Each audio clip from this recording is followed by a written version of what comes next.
Okay, yeah. Okay.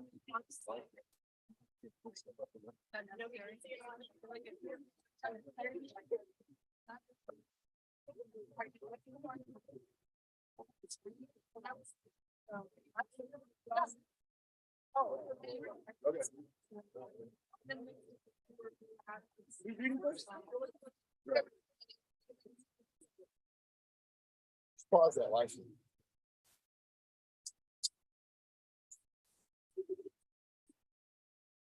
This is gonna be very brief. Because I'm not hosting anything. No. All right, talk about it. What have you hosted? What even is a host?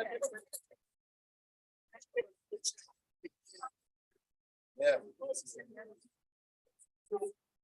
Back in the line. Fine, Frank, like, where should I? You're be? perfect, actually. Right here, A little more this way. I can move. What am I doing?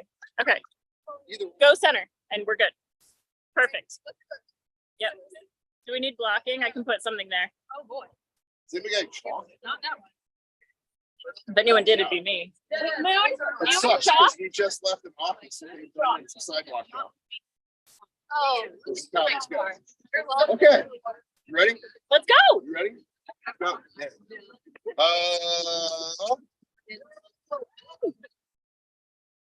I don't know why you're clapping for me. I'm just some dude who's here.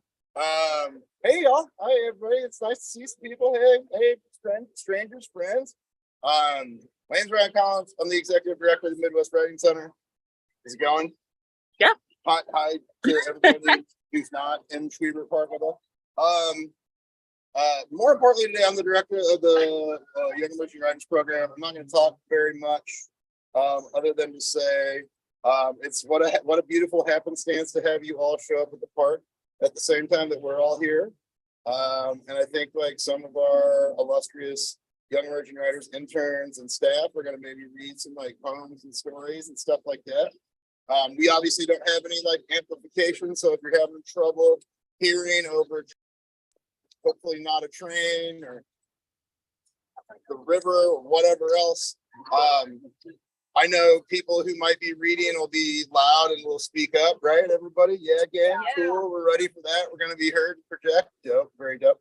But this is like we're not going to really do introductions. We're just going to kind of like read and keep it real casual. So I'm going to get out of the way and let our first very illustrious reader come up.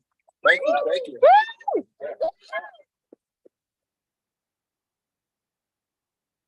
Hi, everyone. My name is Melissa. This is A Bad Omen. Everything is starting to feel like a bad omen. The way my hair keeps growing longer, no matter how short I cut it. The way I can't drink enough water to keep my lips from chapped, cracking and shredding skin like the bark of the dogwood outside of our apartment. The way the peregrine falcon we saw from the porch of my grandmother's cabin, tracing the coastline, turned up dead at the shore the next morning, its body mirror wound and heartbreak, bones bent hollow and hungry. The way the starlings peak and crest over the horizon, speaking in tongues, how I can't name their need like I can the field sparrow or chimney swift, begging me for something I can't understand. The way they spell it out in the sky in these cyclical murmurations, a portend of some kind of biblical doom, and I can do nothing but stare, dumb and drowning, nothing but stare and say, I'm sorry. Nothing but stare and say, we forgot how to listen. Somewhere along the way, I have buried my body in the rocky shore, and I cannot get back up. I have buried my body in the rocky shore, and I cannot dig back out. I can feel my skeleton melting through root and rut, regurgitated longing for something I can't name, something my mother couldn't name. A question we both inherited, one I was so determined to answer. But somewhere along the way, I had buried my body far, far underneath where the shore meets horizon, meets sky, meets song, and it's all starting to feel like a bad omen. Thank you.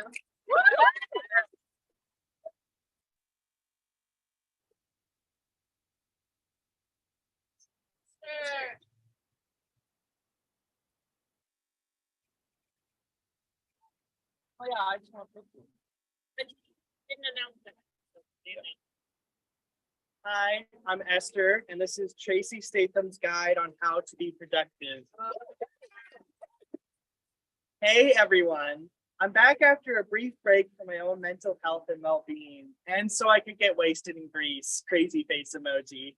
I know you've all missed my blogs a ton as they are the shining light on a Monday morning, or maybe you just came here because Google sent you for whatever reason. Lamau. If the latter is the case, hi, welcome to Tracy Statham's blog, where I spill all the tea on life hacks, marriage hacks, and everything in between that you need to slay every day. Now, stop me if you've heard this one before. You're sitting there on your bed after coming back from your job, other responsibilities in your life, or even hanging out with the besties. You know that you've gotten to a point in your life, or even you've gotten to a point in your life where even when you're allowed to sit at home with quote unquote no plans, you still have stuff that needs to get done. Despite all this pressure to do whatever it is you need to, you know that you're still just going to sit there, refusing to allow yourself to step away from the TikTok, Twitter, Instagram, or even Facebook for all those oldies out there crying, laughing face emoji. So I've taken it upon myself to write about some ways to force yourself to become more actionable. Just know I'll never use any of this advice to help myself, so take it how you will, lol. Number 1, start by setting reminders. Let me tell you, girlies, this single app on my phone has been like a drug I can't stop taking, among the many others. Shushing face emoji, JK. There's nothing that fills me with more ecstatic and crazy joy than creating reminders for the things I have to do. Have to call back the doctor about those test results, write it in that handy dandy little app there and you're set. It'll get done ASAP. You can even get really crazy and put reminders that feed into your daily schedule. You already know you go for a run as early as you can every day, so why not put it in your reminders app? Maybe it'll keep you more organized. I know I sure need that in my life. Number 2, if the reminders don't work, complain to others about how you're not getting anything done. Isn't there anything more relatable to hear than, God, I can't believe I have to send this stupid email? Telling others how you feel about not wanting to do anything might not be the best way to confront the problem in front of you, but it does a really good job of making it less of a quote unquote problem. If you're aware of it, that's better than nothing, right? Editor's note, this tip also works really well whenever someone asks you if you can do something you don't want to do. For example, your youngest daughter might come to you and ask if you can play video games together, even though you know your husband doesn't have anything going on. So you tell her you have important work to get through and to ask daddy, even though you know you'll just sit there scrolling, hearing the latest tea, and seeing people be idiots online. Hashtag relatable. Number 3, delete the TikToks, the Twitters, Instagram, and any social media that's distracting you. I heard this from my therapist once, and it sounds like something I can actually use from the brief time I was with them. I know it might be hard, feeling like you're missing out on people's lives, but you never know if you don't try. You want to be present in the world as a human being, and a functional one at that. So give it a try, and let me know if it worked for you. Editor's note, reminder that I will not be taking this advice because I'm just a little random like that. Laughing face emoji. Number 4, convince yourself you're going to die in the next 10 minutes. Okay, I know this seems drastic, but if you're anything like me, you're an amazing actor and can always put yourself into whatever role you need to play. I could have been Dorothy in Wizard of Oz if it weren't for that bitch Jessica Barkley. It may seem a little crazy, but I've always found the best way to work is under pressure. Even though at the place I work, I'm always under pressure. Am I right, ladies? Number 5, hire a hitman to threaten your life if you don't get work done. Okay.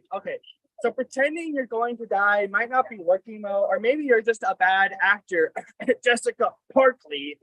So maybe you just really need to write this stupid email and it seems like all is lost. It's okay, just hire a hitman. Now this should be a last resort because not only is this actually lethal, it's most definitely expensive. And we all know you're probably strapped for cash right now. I know I sure am, crying face emoji.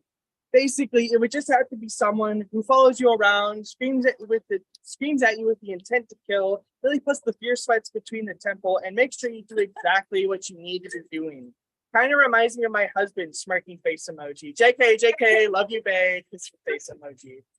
Again, not an ideal decision to jump straight into, so I recommend attempting the other tips first.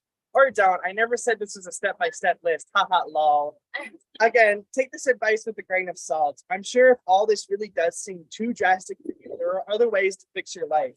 Maybe just buy a little calendar thing. I see other people use them and they seem pretty useful. But what do I know? And remember, girlies, I'm here to spill all the tea on life hacks, marriage hacks, and everything in between that you need to slay every day.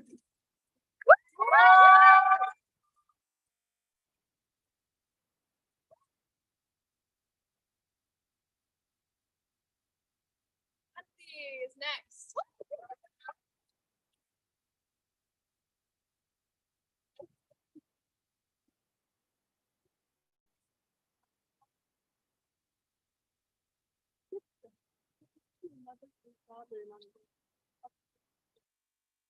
Family gathering, let's touch it, let's touch it.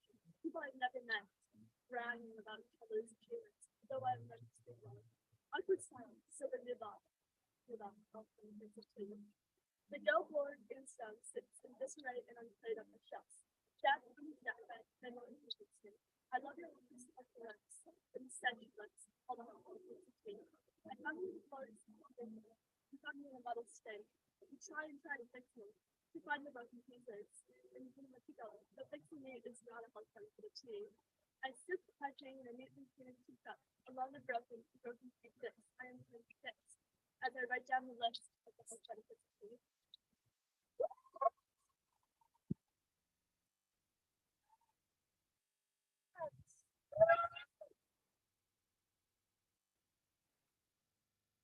I'll be reading two pieces tonight. One you may have heard, and one you may not. Okay, so the first is titled Gremlin Girl Summer. Yeah. Gremlin Girl Summer. Yes, you heard me correctly. This summer we're basking in the sun, having picnics with friends, and full belly laughter. Making concoctions from fresh berries and flowers, foraging for mushrooms and edible plants, skipping rocks along the edge of the riverbank to varying levels of success. Drawing notes in the sand and maybe a little alleged vandalism. For a cause. We are wearing any outfit for any occasion, like we rummaged through our cave crevices and found something totally hot. Totally hot. Lots of nature tones and mismatched socks, floral jewelry and beaded friendship bracelets that we trade with the ones we love. Accessories and looks thrifted or made from small businesses. Letting our hair down every so often when the window is down because we feel like it. Because the whooshing sounds of wind comforts us, making us feel alive. We are fucking free to go to obscure concert and inspired open mics. Right. Free to get drinks from coffee shops and pretend to have all the answers, but accepting that we don't need to know all the answers. Saying fuck you to the people that don't bring you the peace that summer sunset provides. Bogs don't always stay golden, and gremlin girls know how to move on. For there's plenty of forest creatures and mystical beings who want to party in the gardens. Plenty of treasures to be found. We are saying yes for ourselves, being the littlest bit greedy because it's about time we allocated the love to ourselves. Hoarding trinkets and creating memories. Feeling free and in the breeze as we always deserve to be. Thank you. And I just decided on this one today. It's based off of, I think it was Erica's prompt about our name, the etymology prompt. So, yeah, Erica. All right. 1, girl. 2, no, woman who is. 3, a writer prone to poetry and setting. No, pressing pencil to paper because she doesn't know how to hold the utensil correctly. 4, 5, she never lets the quiet of her mind lead to overthinking. 6, well, sometimes. She's not one to lie, only lie under the expanse of stars outside, wishing for company instead of left with late nights. 7, thoughts don't consume her, instead she chews them like chips and spits them into the dips of knowledge where they become works worthy of an audience. 8, 9, was that too gross a metaphor? Anyways. 10 was the age where getting older felt like fear. There's crying and no Mexican food that year. Instead, the hot beef of sadness. 11 was nothing special. 12 was more of the same. 13, I feel as though my childhood is slipping away from me. 14, I'm in high school. 15, I feel the worst until I found my writing voice. 16, sweet like the Candyland party in the hotel held a month later. I got a makeover. I didn't hate it, but I felt like a fraud. 17, I'm almost an adult. 18, I am an adult. I don't feel like an adult. 19, am I doing okay? 20, I think I finally am. For now. Thank you.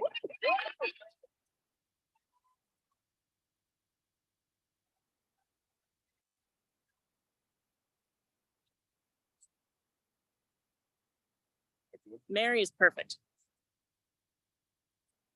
That's where you stand. There's a little yellow thing. Okay. You're good. I be heard? Loud enough? Louder. Louder. Okay. My name is Mary. I wrote this last night. It has gore in it. I think I should say that. But also, I don't care. There's something wrong with me. I can feel it. It burns. A deep, aching, gutting, violating feeling. I can't spell. I should say I'm shit at spelling and reading for that matter. I seek validation. I'm constantly spewing unnecessary things about myself out into the world, like a sprinkler of sludge, thick and contaminating, with the hopes to receive just an ounce of validation. I can't fucking spell. There's something wrong with me. I know it, I know it, I know it. But no one cares enough to know what it is. Or they care too much and won't tell me and hurt my feelings. But please, I beg of you, hurt my feelings. Tell me every little thing I have done wrong. Carve me into exactly who I should be. Turn your words into hot spoon and scoop out my eyes. Bite off each of my fingers and dip them in rage like baby carrots. Snap my bones backward, turn my skin inside out. Gut me with rusty scissors you found in the woods. Rip my insides if you have to. Pull my intestines out like a dropped bowl of spaghetti. Leave me there on the carpet, a heaping bloody mess. I deserve it. I think I take pleasure in writing gore a little bit too much. I am a bad writer and a bad person. Well, bad at being a person. I'm so fucking aware all the time. I know that everything I'm saying is bad and wrong of me to think this of myself, and none of it is true. But man, I can't help feeling everything in the deepest parts of myself to be nothing but true. I'm falling apart, unraveling at the seams, untwisting, unfolding, unwinding into nothing but ribbons of wrong. I feel so wrong, so incorrect, so blatantly horrible in every aspect of my being. I can't fucking spell. What the fuck? No one likes me. Everyone hates me. Always have, always will. I did something to deserve it. I must be actively doing something to deserve it. Will someone please tell me when I'm doing wrong?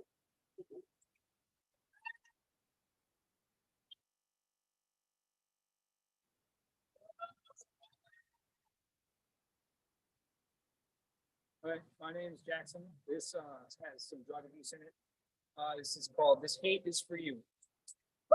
This hate is for no one but you.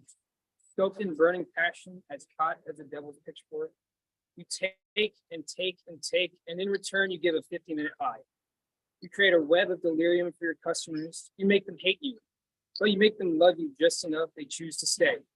You sit there and watch, witnessing the cruel self-harm of an addict wanting just one more fix. And of course, you oblige. Then you laugh. You watch as they fill their bloodstream with your poison. You cackle as they become numb. They are so numb that they float between life and death. You decide where they will drift. You decide whether or not to add just a little too much to the used needle. You're everywhere, east to west. You take them away. You take their fathers, mothers, sons, daughters, friends, lovers. It doesn't matter to you. Just trying to pass happiness and warmth in the tip of a needle. You're just the perfect chemical reaction disguised as pain and sorrow. You hide amongst the shepherd's flock of sheep. You are the wolf among them.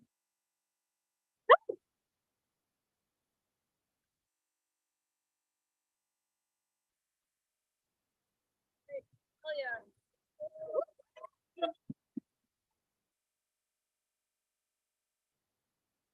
Can you step to the yellow thing?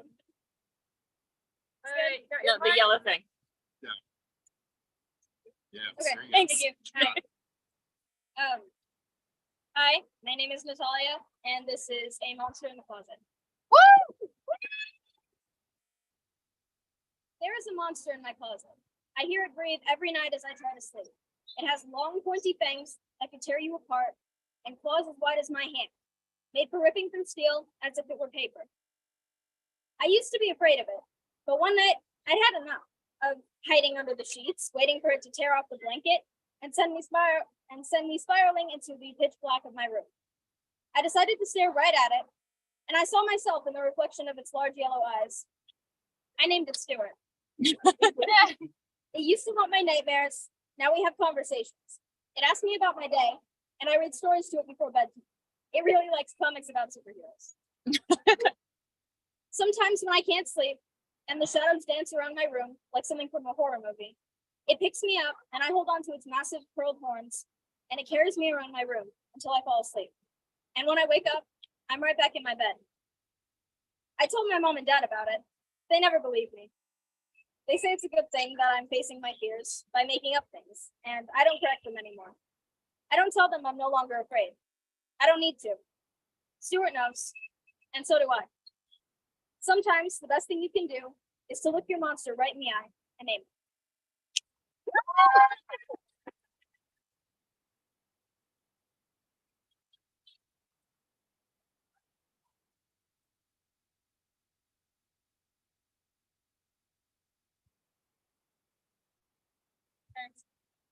Hi, my name is Armani, and I'm going to be reading Conquistador.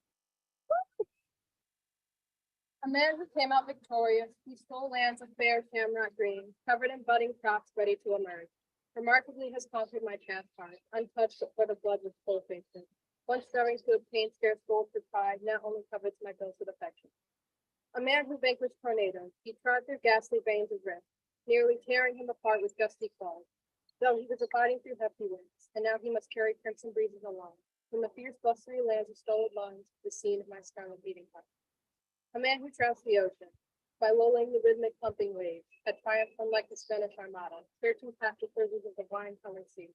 He staggered fiends that lie beyond the aorta, promising to set sail he had set his sight, tenacious until he discovered my shore. A man who annihilated the competition, ensuring that he would possess the field after arriving at the teeming atrium pole. He would bear his extended Spanish musket until he was the sole man left to rule the empire, hoisting his flag of superiority into the ground, confident to stab my blood-stained foe.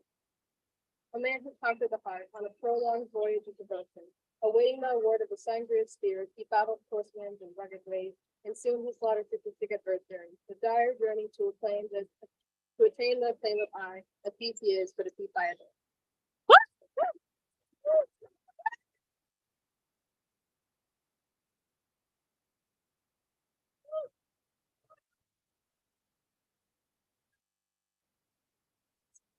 Hi, my name's Ava, and I've decided to read my angstiest poems for you because then I will yell them. This is 33 Feel Better. Done. Again. 30. Of hurt, of breath, wasted. Body is liquid, body is mud, face streaks of water. Friend was last. He stands, hands on knees, throws up water. Our stomachs are empty, are hurt. Our limbs are liquid again. The word is failure. 33 is too high a number, 30 or less. Again, 30 escapes us, 33. We are 14. The weather is 90, late July. Failure sees us into October. We have no breath. Breath lingers in an army crawl, in direct sunlight. 90. Breath knocked out by a 10-foot fall into mud. Tears do not wash off mud. Lovely shower washes off mud, but not failure. Failure of 33. We are 14, already breaking. We try again, fail again. 2 miles. 2 miles wasted. We throw up water, aching wounds, hips of a 90-year-old. Weather is 90. Morning of July into night of October goes on for 14 because we always fail. We fail to hit 30. Finally, 33 is acceptable. 33 shower brings us October because of too much hurt, too many broken knees. Breath is gone for good. 2 miles for 30 brings us 14. We are 14. We have failed. Failure is acceptable now. We are not done. Thank you. I don't. I thank her in my loudest cry. All hail the queen mother, the be-all end-all of my pitiful existence. The glorious tormentor, if only all the worms of this stale earth could experience her divine rainfall of wisdom, for I am nothing without her. I am nothing without my friends. She's trained in the art of mind-fucking. No, mind evisceration. She starts early on the young and the innocent. She takes up the babes in arms and whispers to them how to think all of her thoughts, how to correct all of the wrongs, the traditions of her own ancient creation. Oh, thank you, my loving Lord of all, I beseech her, asking for permission to rebuild my own bloody pieces, and she leaves without telling me how to do so. She dictates how to stay inside and watch the predators. It's for my own good as the prey. They're just such an annoyance, and I pray to her. She seals my lips at the slightest question of her authority, and at once I fall to my knees, wondering how I could ever doubt her divinity, especially in my darkest days when I stumble through the shadows. And oh God, she loves me, she does. I am always welcome in her holy presence. She does not cast away my rotten and shriveled remnant of a form. She is just that gracious. She gathers the followers to lead them astray, to protect me from myself. My queen, I am forever indebted to you, to your fantastic altruity. She possesses more knowledge than I could ever hope to suck out of my surroundings. She holds me delicately, yet slams my head into the shit-stained floor. She knows this is best for me. She knows the proper way to handle everyone. It is her purpose. She thinks I am funny, and I refuse to cry because I will not cry more than she does. Thank you.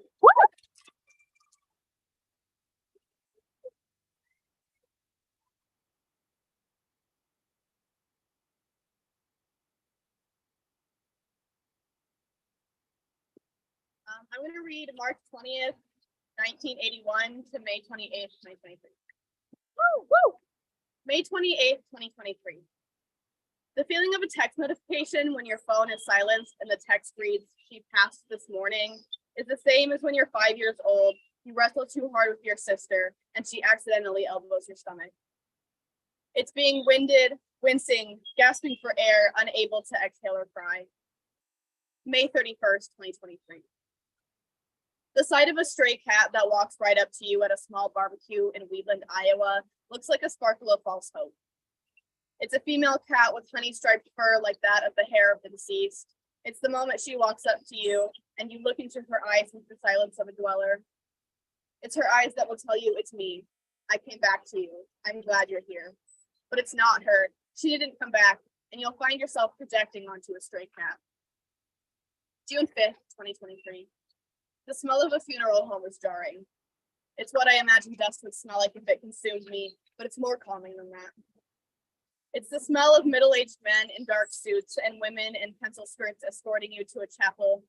It's old chairs and couches with obnoxious florals on them, the sandpaper tissues provided by the home yellowing with age. It's the makeup on the deceased, which she certainly wanted, the kind that would raise me from the dead solely to get revenge on whoever made that decision. It's the finished wood of a coffin that bites you as you lean on it to hold yourself up while you sob, mourning the made-up woman inside. It's the struggle to regain your composure when you overhear the mother of the deceased say, "I don't know. I don't think it looks like her. I don't think it looks like my daughter." June 13th, 2023. The taste of tears is salty and bittersweet. It's silent sniffles in public when you don't want random people in Walmart to stare at you. It's crying over your beloved's death and crying over your sister's best friend's son turning 6 months old. It's cheeks stained red and cotton shirts that collect your tears. It's a grossly misconstrued retelling of grief that can never allow others into your real thoughts, your real pain, because nothing you can type on your shitty MacBook can make people feel what you felt. June 20th, 2023. The sound of people talking around you is overwhelming. It's being in a room full of discussion and connection. It's 20 conversations happening around you, but you can only hear one voice. It's only hearing your own internal monologue. It's 6 words repeating in your head again and again and again. It's remembering that grief is an act of war. Grief is an act of war. Thank you.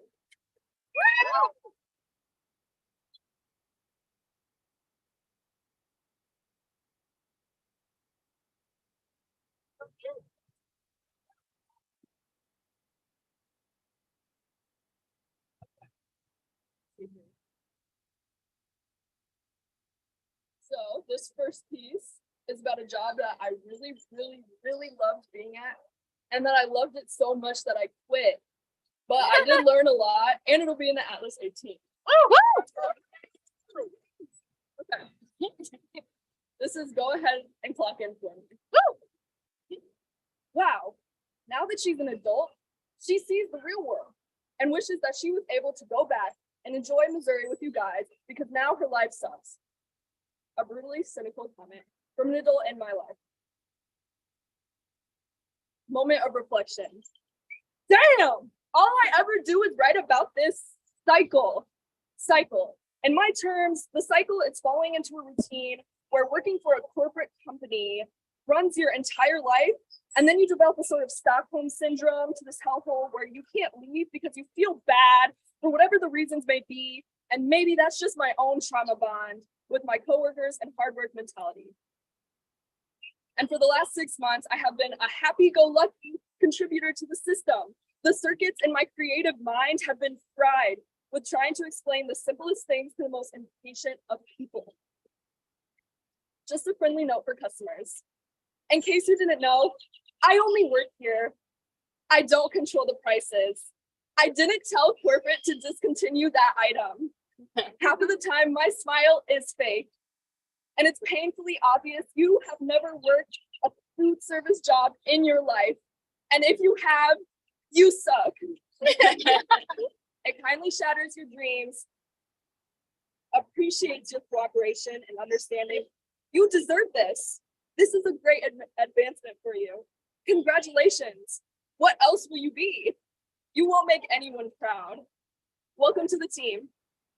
Warning, please help. The chemicals in those damn pink drinks have infiltrated my system into agreeing to stay an extra 5 hours because someone called off and nobody else can do it, even though I've worked 8-hour shifts without a day off for the last week. We are severely understaffed and somehow there is no manager. Thank you for understanding. Is my mind and body beyond repair? I devote my life to something that spits in my face, but begs for my cooperation until I break. New message, boss. Wow, thank you team for another amazing year of work. It flew by so fast because everyone made it so easy. I don't think I even walked through the store once. There were no customer complaints. Anyway, thank you guys for your dedication. We will have some donuts in the break room and we're cutting hours. Thank you. Man, I don't even like donuts that much. Does everyone really believe we all want to live in this predetermined routine of living? Or is someone maybe convincing us that's all we deserve? Disclaimer. What I say in this piece of writing is not facts. It is simply my own opinion. Nothing is proven. Please do not shoot me or sue me. I have no way of affording that. Thank you.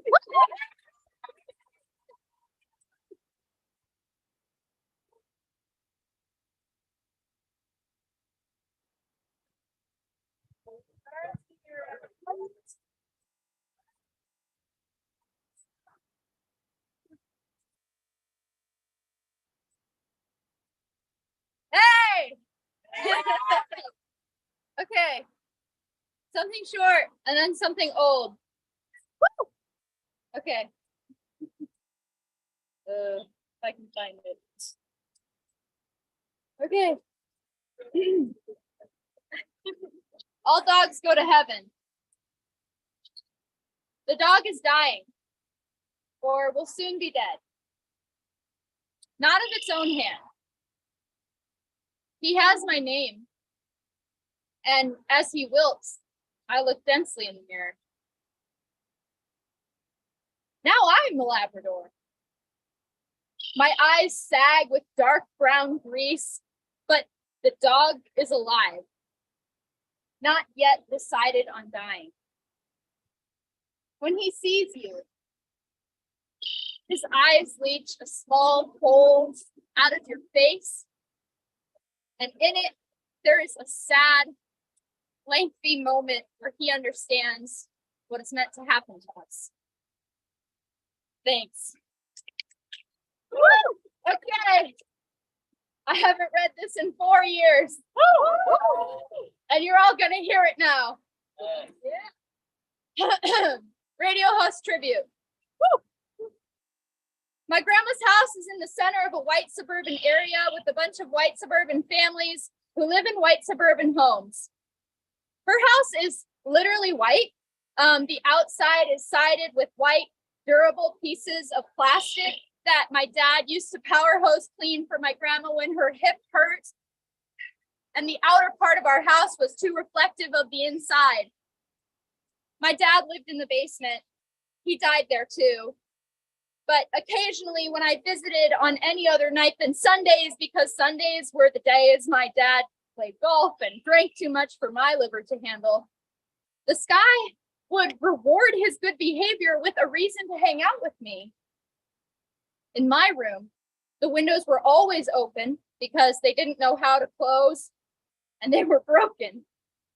So I could hear the cat fights and the rain, and I could smell the lilac bush in our neighbor's yard. When the thunderstorms were especially gruesome, my dad would trudge upstairs with his cloud of cigarette smoke and pull me out of bed onto the screened-in porch so we could listen to the storm. We never said anything meaningful to one another, just counted Mississippis in between claps of thunder and lightning. After we were finished listening, he would give me a hug and show me back to my bed with a whispered, "I love you." Now, I hug my brother's father-in-law and have to suppress my sudden urge to burst into tears because it finally feels like my dad is holding me again. I can't think without hearing the echo of, "My dad is dead?" bouncing back and forth between the gray matter that is my brain. I can't feel anything besides this festering anger, sadness, anxiety, depression living underneath my skin. I want to put leeches to my veins and have them suck the blood out of my body like I am a martyr from the Sons of Liberty, but I am not a son of liberty. I am the daughter of Bo Spates. On Sunday morning, before the coroner pried my father's dead body from his mattress, I went to his room alone and prayed at the foot of his bed, asking God to guide him to the promised land. For a minute, during my prayer, I thought I heard him snore. My heart stopped. Nothing mattered. But when I looked over at my dad's face, his skin was still yellow, his mouth was still open, and his eyes were still closed. Now, my grandma is waiting for the grief to hit her and leave a sun-sized bruise as we sit with the funeral director, and he hands us a bill to burn my dad and funnel his ashes into a stupid, expensive piece of pottery. An urn isn't going to do anything for my dad. It's not a magic lamp I can rub and hear his voice play on repeat from the radio station, talking about what he packed in my lunch for the day. He can't announce my win at sectionals to all the afternoon listeners. He can't do anything because he's dead. And here I am, alive, turning into a sack of potatoes that want to be peeled so we can worry over the fact that we've been peeled and not that we're being eaten. Thank you.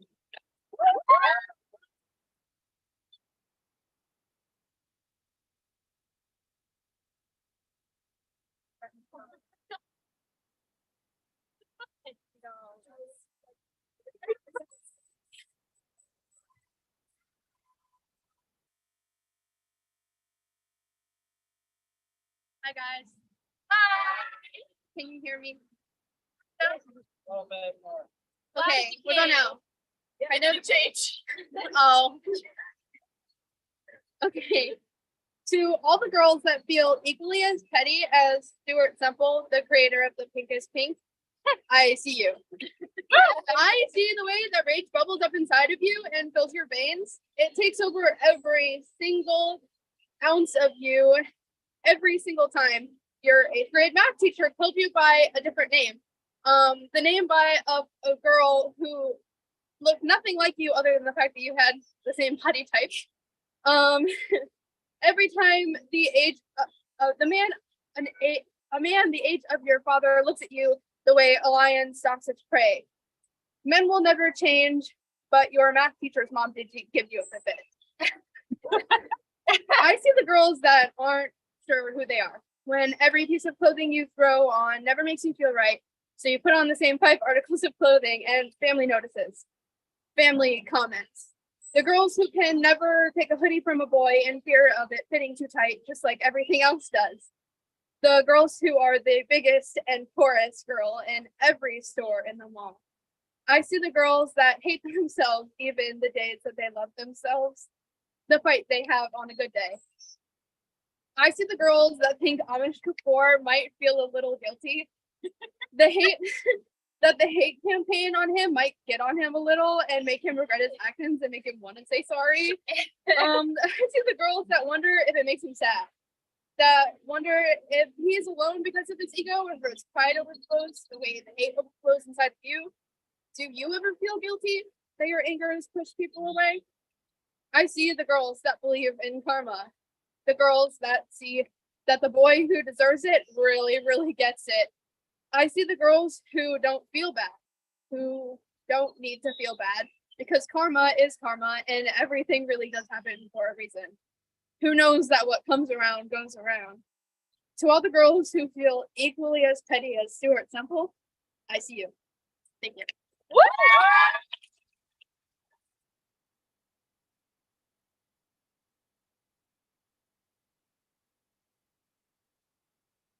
Lola next.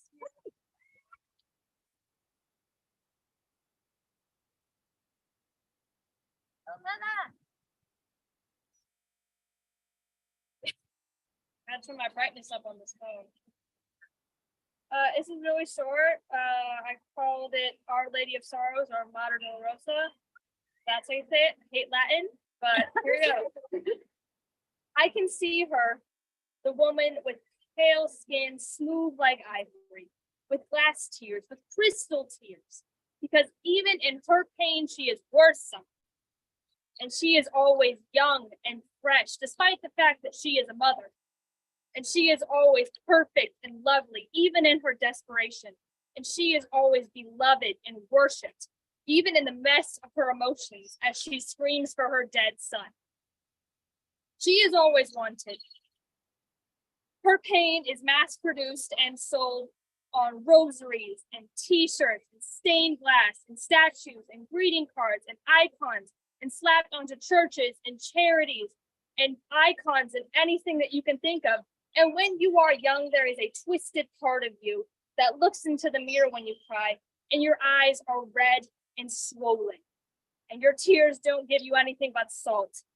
And your face is ruddy and bumpy and oily and gritty, and there's a pimple on your forehead that you just can't get off. And sometimes when you are young, you want your pain to be worth something. You want someone to love you when you don't love yourself, and you want your pain to be pretty.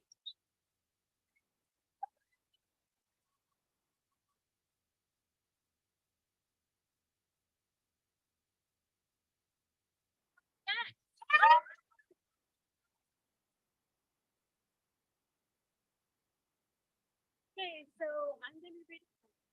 Yes. In the museum, down the stairs and in the basement is perhaps where you will find me.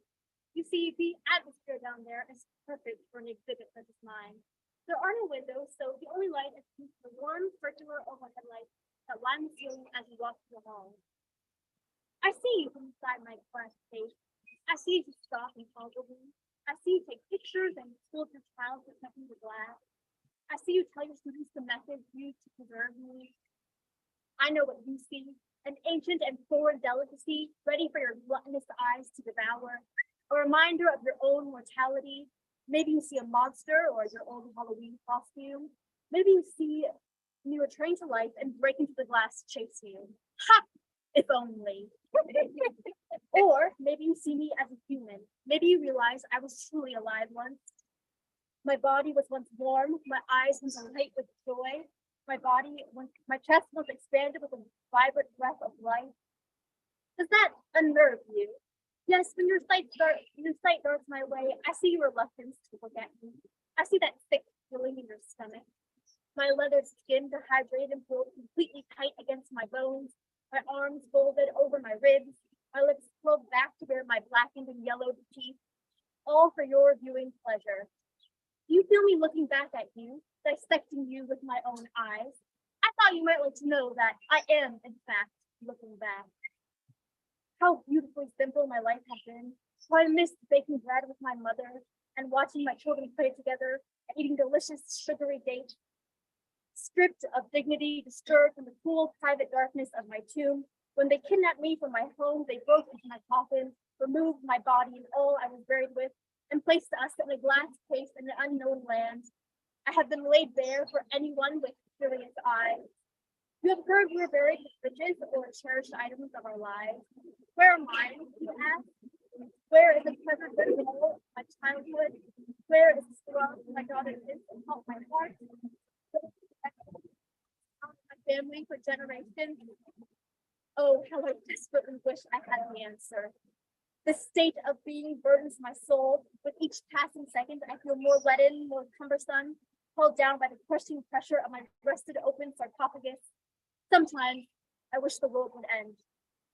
Not because of hatred for you, not out of a need for revenge, for I no longer have enough energy to feed my burning anger. Though every so often I thirst for that anger once again. If the world were engulfed in a fiery blaze, if everything disintegrated, and I would be set free of this glass prison, free from prying eyes, free to continue my journey, which you so barbarically interrupted, to what awaits me in the afterlife, for Adu, where I might hold my children close, where my mother might press a kiss to my forehead, where I could finally be unfettered from this physical world, my soul light as a feather.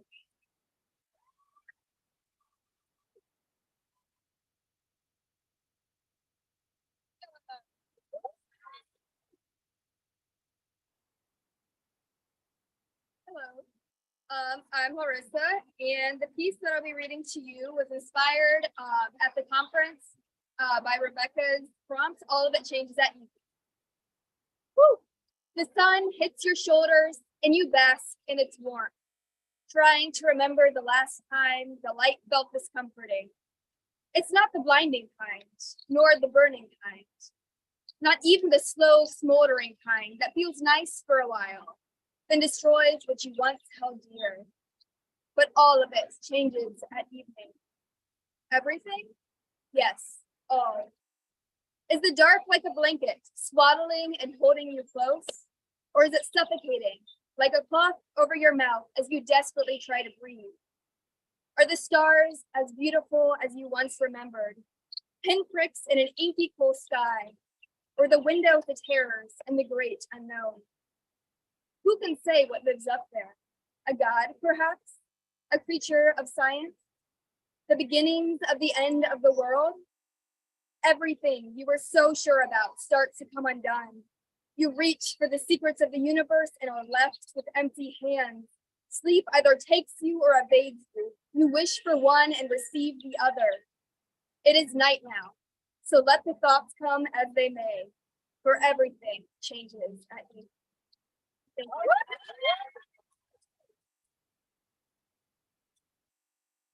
All right, I've got Rachel next.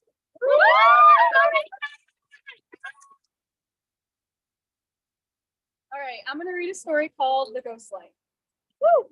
Wait.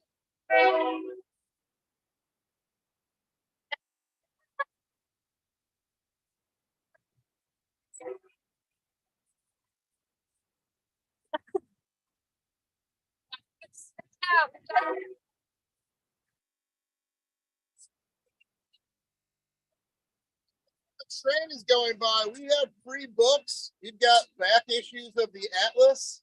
We obviously don't have the new issue of the Atlas because that's coming next month.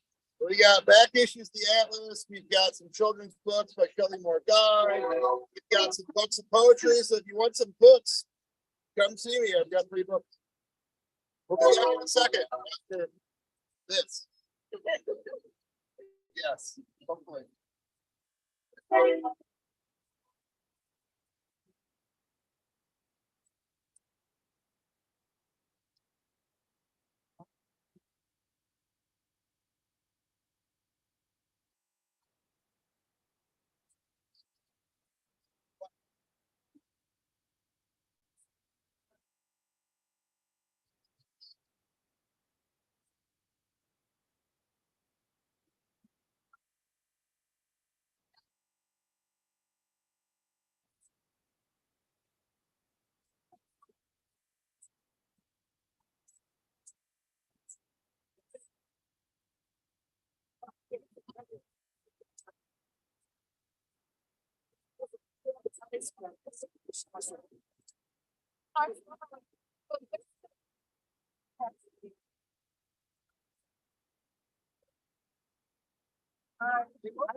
2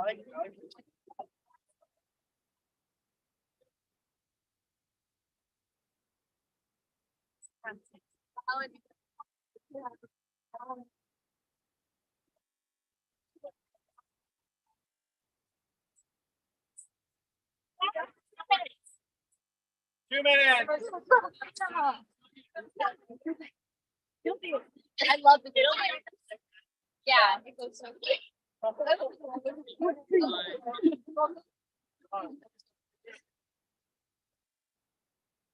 For free and clear.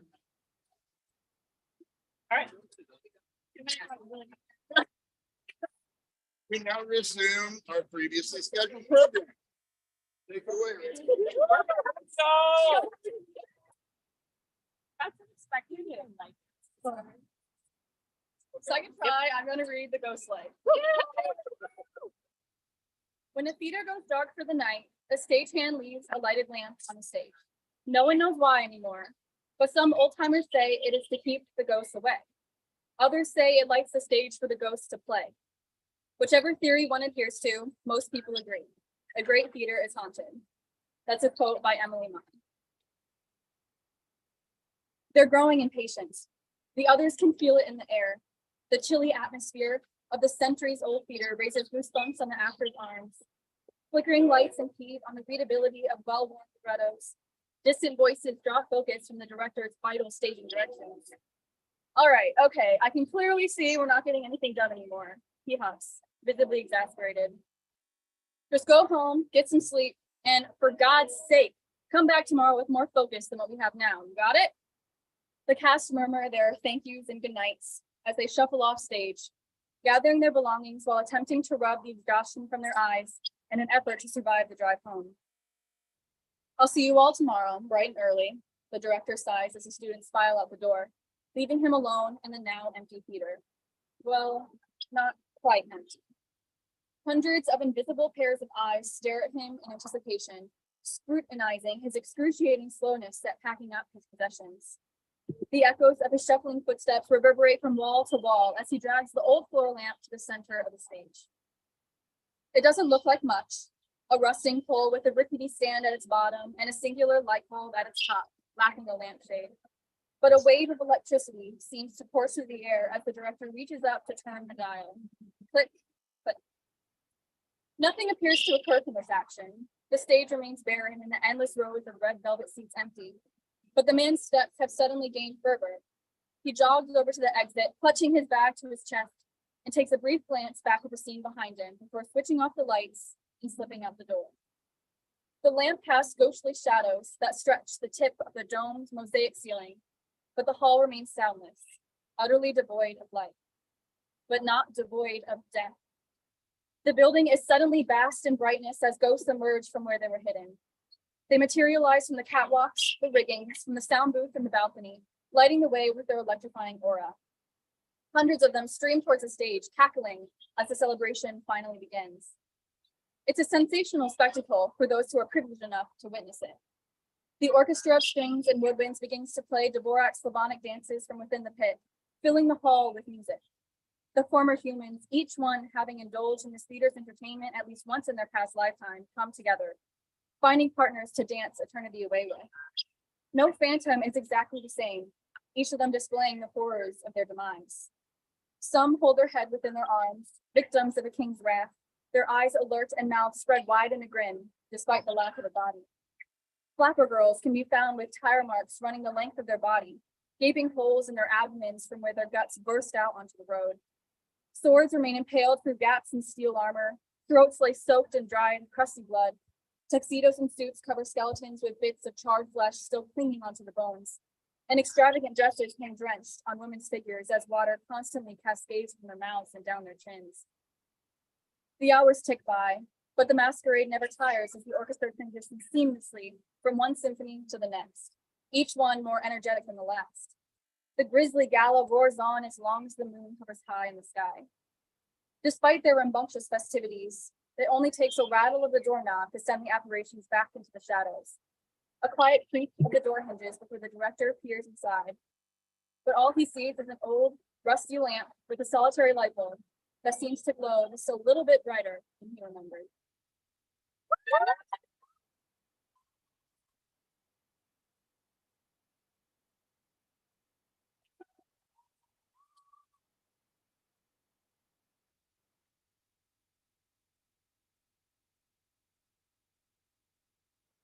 right, find your mark. Got the yellow on the ground for you to stand on. Cheers.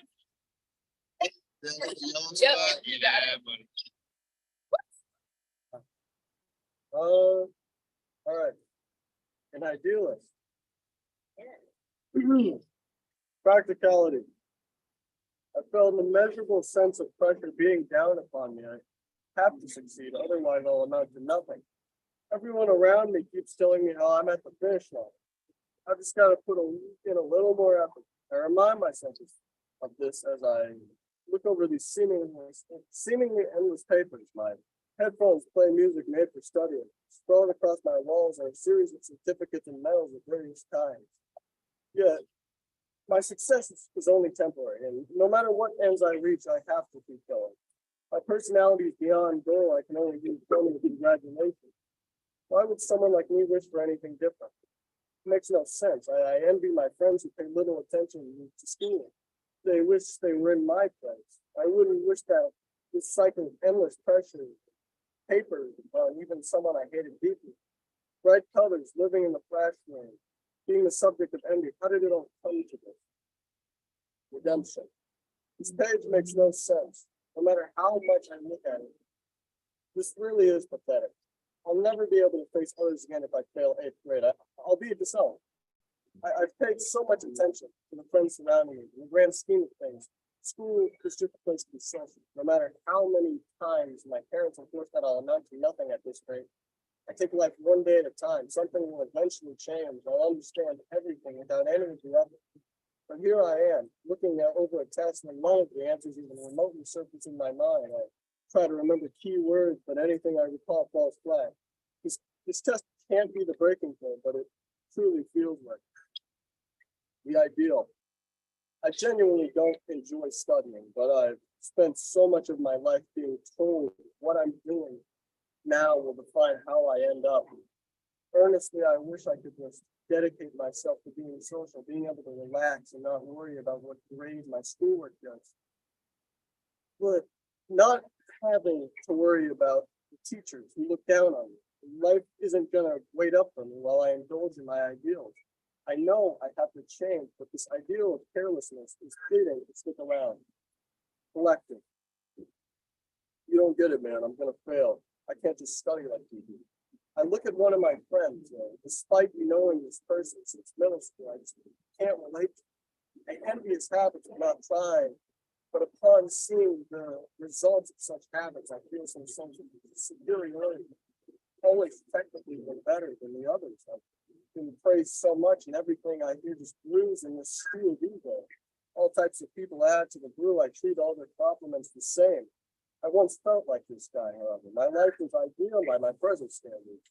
I was carefree and spent so much time superimposed alongside a cast of mediocrity, and I was no different than any of them. It snapped somewhere, though. That change that I clung on to came, and now I wish I could devolve back into it. It's ironic, I suppose. Curtain call. What really is distance besides a measurement? I believe the distance between me and the clowns I once knew was adequate.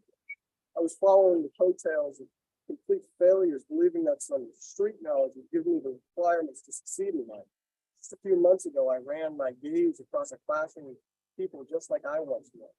I wanted the answers. I couldn't even comprehend the first questions in every test I took. It's almost a joke how much of a complete moron I am. Now I graduated 8th grade while the others I followed on. I rose above it, and I'm assured success over everyone. It's guaranteed. I walk off the small stage in this musty middle school gym, and just a small step towards what I long for. Dragged back to reality. Are you sure it's all right for you to be here? No matter how much I try to avoid it. My school life has begun to blend with my social life. I'm losing my escape, my ideal. Don't worry. You shouldn't concern yourself with my school life. But I heard you might get held back. I scratched cleanly at my neck. It doesn't matter. Drop it. I stare intensely at my friend. I don't want to face my problems. I shouldn't have to. I'd like to finish high school together. Her voice intensifies. You need to get it together. I'm running out of ways to dodge this. I know all of this. I've been told this so many goddamn times. Maybe I should just face it. I need to forget my idea. Completion. Why do I feel this way? I glance at myself in the mirror. I straighten the necktie on this khaki suit, not to say I deserve better. Tomorrow is my graduation from high school. I've never felt more afraid. All my tiny successes have guaranteed a good spot in a mediocre college, but now I have to take on responsibilities that I couldn't imagine. My superiority complex is unraveling. All those surrounding me will be equal to me. I'm not better anymore. I'll walk across that stage not as an awe-inspiring teen, but as a slightly above average adult. Is this what I wanted? What do any of these medals, these certificates, these honors matter for? My life feels like a waste of time. With all of the pressure on me, I couldn't fail, but now I feel like I've never failed harder in my life. The end. Who am I to turn to? I'm next on the stage. This is nothing like it was in 8th grade. Everyone I once confided in refuses to face me. I've lost all personal connections. I glance around to see other students talking with friends. All those people are reaching the same end as me, but I work so much harder. Shouldn't things be that different? I have no one to discuss my successes with, no one to gloat to. I hear applause and glance ahead. A hand is urging me to step up. I grasp at my throat. It feels so dry. I'm stranded in this self-imposed desert with no way to call for help. There's no oasis in sight as I step forward onto the stage. Paradox. I regret to inform you, sir. You'll be placed under academic probation starting next term. I look over the email with unmoving eyes. My expression is so plain. I'm completely unfazed. I failed. Where do I go from? My reputation is no different than it once was. After all my effort to redeem myself, to reach college, it amounts to nothing. It's like I stand in a field of flowers. Maybe what I truly desire is some sense of happiness in the end. I watch someone emerge from the flowers and approach me. You meet eyes as pollen scatters. It's myself, or a younger me. He slightly chuckles before pointing at me. We're the same. He chants and begins laughing hysterically. I stare blankly. Some force urges me to rebuttal about my successes. A foolish.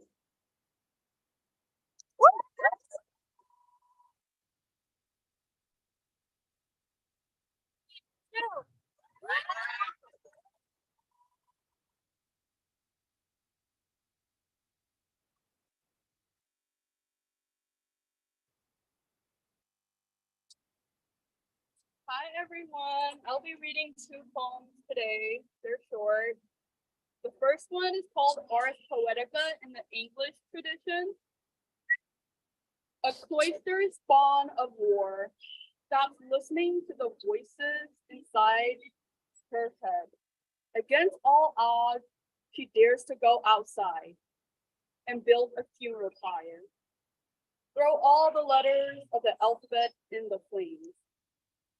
Watch the ABC sizzle and ate their unseasoned ashes and cried for all the stories lost in translation.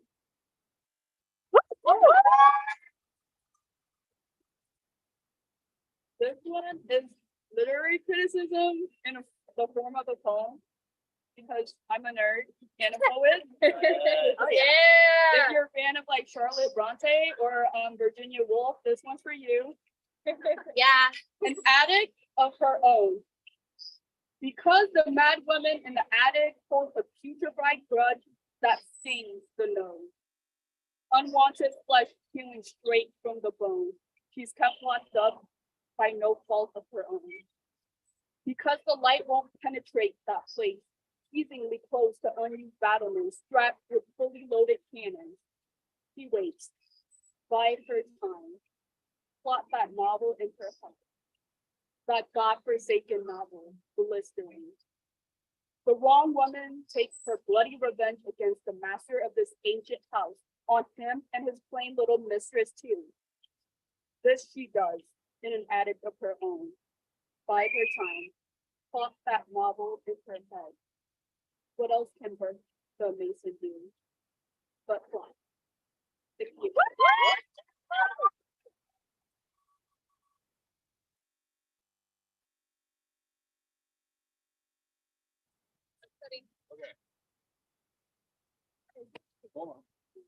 I'm not, I'm just preparing myself.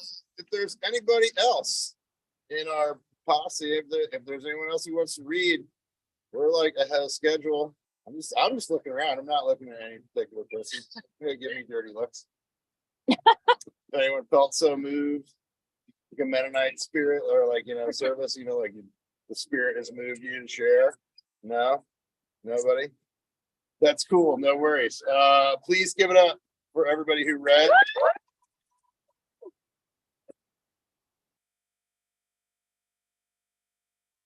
Definitely keep it going for the workshop leaders out there.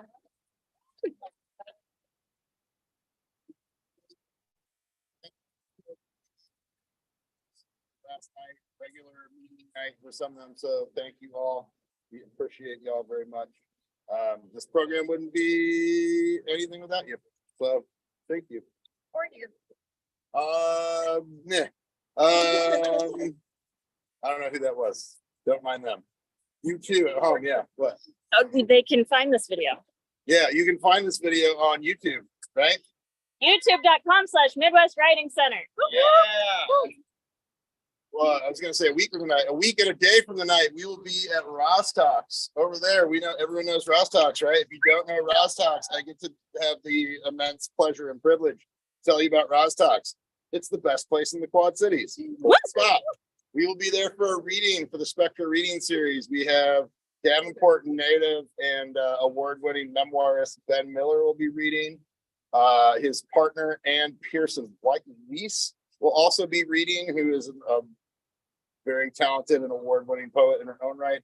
The winner of the Great River Writers Retreat, Dee Robb, who is from or lives in New Windsor, I believe, will also be reading. And a bunch of these cats, some different people will be reading. Some of the people who read tonight will probably be reading different stuff. It is free. It is open. Doors at 6, readings at 7. We got a bunch of other stuff coming out. We got a magazine that'll be coming out in August. So keep an eye peeled. We will be back around here doing very dope things. A place to keep your eye peeled on would be our socials at MWC_QC. Very that. Thank you, Sarah. Like I said, we got free books. If anybody wants free copies of back issues of the Atlas, poetry, cool local history books, we got all those jams. So come get some free books. If you're in the program, maybe hang out for a minute because we got to make sure that everybody is accounted for and has rides and all that cool stuff. And if people need to go back to the library, even though the library is closed, because we got done a little early because y'all killed it, and some of you read shorter than we expected, which is fine. So do that. We miss you all at home. Even if we don't know you, we miss you, and hopefully we'll see you in person next time. Bye, y'all. Thank you so much for coming out. Give it up for all.